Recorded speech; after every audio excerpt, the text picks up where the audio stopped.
I love watching Medvedev play. I love him so much, honestly. Yeah, he is unique. Embraces being the villain, and I love it so much. You can have that mantle any day. Yeah. Yeah, he's not someone that loses a whole lot of sleep about what people think of him, is he, at night? That's all we need. We need more of that. You'll be comfortable in your own skin, you know? Yeah. Don't worry about what people think. Because they'll tune in anyway. Everyone watches Medvedev anyway. Yeah. He could be a factor, couldn't he? Without a doubt here. Former runner-up. Definitely. He makes me excited about tennis, Carlos Alcaraz. There's one person I do want to face and I want to play and I want to give a good crack at when I get back. Before it's all said and done. It'll be fun. Hopefully he's nice to me. His bad days are still my good days. Yeah, he hasn't had too many periods where he's struggled, has he? In his first couple of years on tour. And some of the local wildlife is just holding him up here now. That's a pretty... Nah, they're nice. Oh, yeah. Don't worry about them. Okay, I'll take your word for it. Well, there's a couple of them. Yeah, he looks like a local. Scary. Scary. That's unreal. That is, I mean, that is vintage Gasquet. Vintage. And it was a rally that just showcased everything that he's good at. Versatility. I feel like Alcaraz is struggling to kind of get onto where Gasquet is kind of hitting the groundies because of his technique. But that one-hander there is, you're not going to see a better shot than that. Like, you're not going to see a better one-hander than that. That is so sick. Turn back the clock.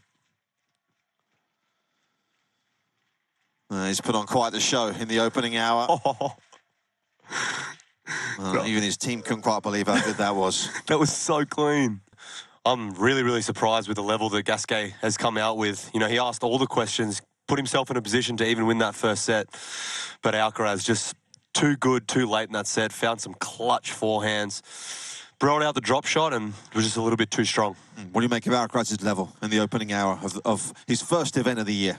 Yeah, I mean, look, I was expecting him to, you know, come out a bit, not shaky, but a bit nervous. And we could see that with his unforced errors, you know, at 15. And look at those 0 of 9 break points. So that set could have gone a little bit smoother. But, you know, he'll like to be tested early in these earlier rounds. But that was some entertaining tennis for sure. You think he's inspired Djokovic a bit more as well, Nick? I mean, I kind of feel reluctant to say that because of everything that Novak's achieved, obviously. But is he giving him Novak a little bit of a spur, possibly? I mean, 100%. You know, I think Novak at 36, you know, was maybe starting to doubt, you know, what more can I do? And then he saw this little, not little, but this teenager coming, and Novak's just, I think, learnt, you know, evolved his game even more, got better. Yeah. And he's like, all right, I'm going to see if I can match it. And they've had some epic matches already, so I can't wait for more.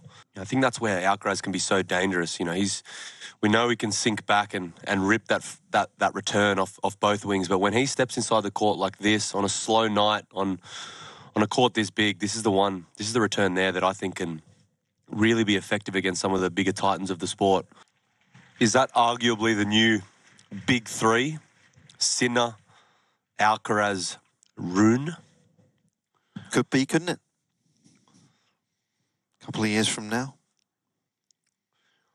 What I like about that is they're all got a bit different personalities too.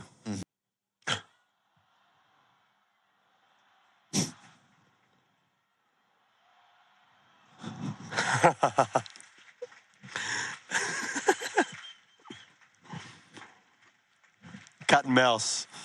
I mean, there was so much going on there, wasn't there? I mean, Carlos obviously hasn't heard respect your elders. I mean, that was, by his standards, a pretty poor drop shot. Go running again. Yeah. That's not nice. Although, if Gasquet hit a winner there, that would have been on SportsCenter Top 10. You know, that's what the Australian crowd loves to see. The atmosphere in that court is amazing. I've always said that, you know, it should be called the Kyrgios court for a reason. Atmospheres like that. But, man, I'm just so happy for him.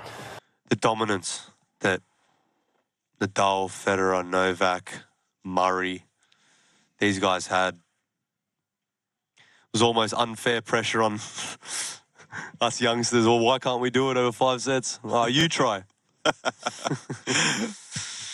But I'm glad that we don't have to hear that anymore. Yeah. Best player ever to win a major, in your eyes, Nick? So many out there, isn't there? I mean, one that really stands out to me is David Ferrer. I mean, that guy showed up every week, good on all surfaces.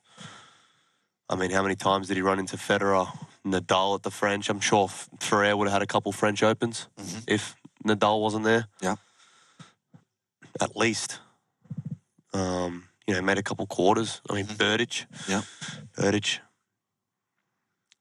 I mean, me and Matteo Berrettini have definitely had a chat about that robot that we both played in the final of Wimbledon.